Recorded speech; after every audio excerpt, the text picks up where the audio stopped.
साथियों, ऐतरेय ब्राह्मण के अगले श्लोक का अर्थ है, तुम उसके लिए अग्नि लाओ। पशु को जब बद्ध स्थान की ओर ले जाया गया तो उसने अपने मृत्यु को देखा। वह देवताओं के पास नहीं जाना चाहता था। तब देवताओं ने उसे कहा, आओ हम तुम्हें स्वर्ग पहुंचाएंगे। पशु मान गया और बोला, तुम में से एक को मेरे आगे आगे चलना चाहिए। देवताओं ने स्वीकार किया। तब अग्नि पशु के आगे आगे चला और पशु उसके पीछे पीछे।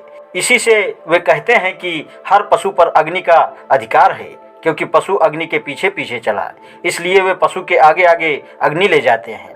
पवित्र दूध बिखेर दो, पशु वनस्पति पर जीता है। होता इस प्रकार पशु को उसकी समस्त आत्मा देता है, क्योंकि वनस्पति उसका हिस्सा समझती है। पशु के चारों ओर आग घुमा चुकने के बाद पशु यज्ञ के लिए पुरोहित को दिया जाता है।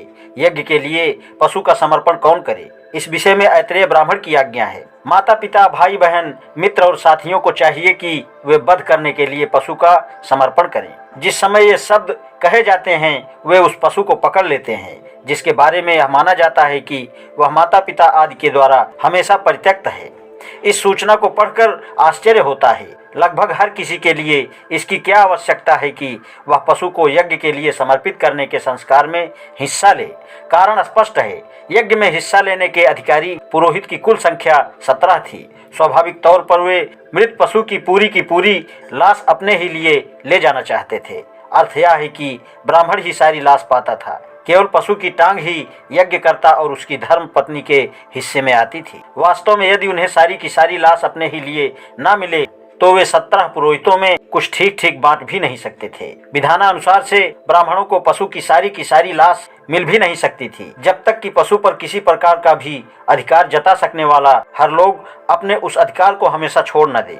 इसलिए उक्त सूचना में जो लोग पशु के साथ आया हो उसे भी अपना अधिकार छोड़ देने का आदेश है। अब पशु को वध करने का विधि विधान आता है। ऐतरेय ब्राह्मण पशु की हत्या करने के विधि विधान का ब्यौरा इस प्रकार देता है। इसके पैर उत्तर की ओर मोड़ो, इसकी आंखें सूर्य की ओर, इसकी श्वास वायु को, इसके जीवन की हवा, इसकी श्रवण शक्ति दिशाओं को और इसका शरीर पृथ्वी को सौंप दो। इस प्रकार होत्री इसे लोगों के साथ जोड़ देता है। बिना काटे सारी चमड़ी उतार लो।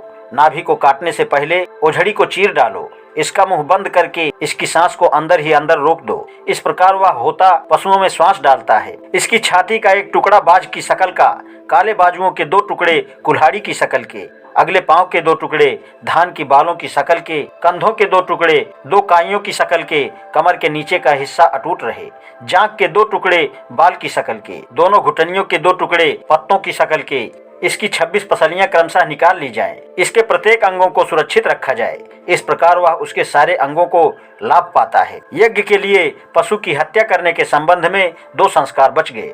एक है ब्राह्मण पुरोहित को जिसने कसाई का काम किया, हत्या के पाप से मुक्त करने का संस्कार। सिद्धांत रूप से वे हत्यारे ठहरते हैं, क्योंकि पशु केवल यज्ञकर्ता का स्थानापन्न ही है। उन्हें हत्या के परिणाम से बचाने के लिए ऐतरेय ब्राह्मण ने होत्री को निम्नलिखित आज्ञा की है। ओझड़ी को न काटो, जो कि उल्लू की शकल का होता है, और हे तुम्हारे बच्चों या तुम्हारी संतान में भी कोई ऐसा ना हो जो उसे काट दे। इन शब्दों को कहकर वह देवताओं और मनुष्यों दोनों के मध्य में जो हत्यारे उनको देता है, तब होता को 3 बार कहता है, हे अध्रिगु और हे दूसरों, पशु का वध करो, इसे अच्छी तरह करो, इसका वध करो। हे अध्रिगु, पशु की हत्या हो चुकने पर उसे 3 बार कहना चाहिए। इस हत्या का दुष्परिणाम हमेशा दूर हो, क्योंकि देवताओं में अध्रिगु हैं जो पशु को चुप करता है, और अध्रिगु दूर है जो उसे नीचे गिराता है।